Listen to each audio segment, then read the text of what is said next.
નમસ્કાર, super prime ટાઈમમાં આપનું સ્વાગત છે. હું છું અક્ષય. રૂપાલા સામે ક્ષત્રિયોનો વિરોધ ચોક્કસથી હવે ભાજપને ભડકે બાળી રહ્યો છે. ભાજપે રૂપાલા મામલે નમતું ન જોખતા અન્ય નેતાઓને આ વિરોધનો સામનો કરવો પડ્યો છે. આ વખતે વારો આવ્યો સાવરકુંડલાના ભાજપના ધારાસભ્ય મહેશ કસવાલાનો. વાત છે ભાવનગરના જેસર તાલુકાના ગ્રામ્ય વિસ્તારની કે જ્યાં જડકલા અને કાત્રોડી ગામે ક્ષત્રિયોએ મહેશ કસવાલા સામે વિરોધ દર્શાવ્યો અને તેની સામે રૂપાલા હાય હાયના નારા લગાવ્યા. એટલું જ નહીં, પ્રચાર માટે ગામમાં આવેલા મહેશ કસવાલાને પ્રવેશ જ ન કરવા દીધો, જેથી મહેશ કસવાલાને પ્રચાર કર્યા વગર જ યુ ટર્ન મારવો પડ્યો હતો.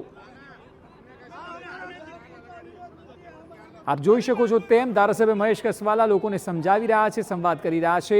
ક્ષત્રિયોના વિરોધને લીધે તેઓએ પ્રચાર કર્યા વગર ત્યાંથી ભાગવું પડ્યું અને આવા દ્રશ્યો ઠેર ઠેર સર્જાઈ રહ્યા છે.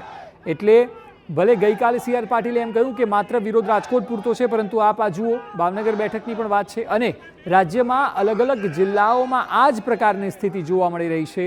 જો આ સ્થિતિ ન સુધરી તો આવનારા સમયમાં ભારતીય જનતા પાર્ટીની વર્તમાનમાં તો મુશ્કેલી વધી છે, પરંતુ ચૂંટણીમાં પણ પડકાર સર્જાઈ શકે છે.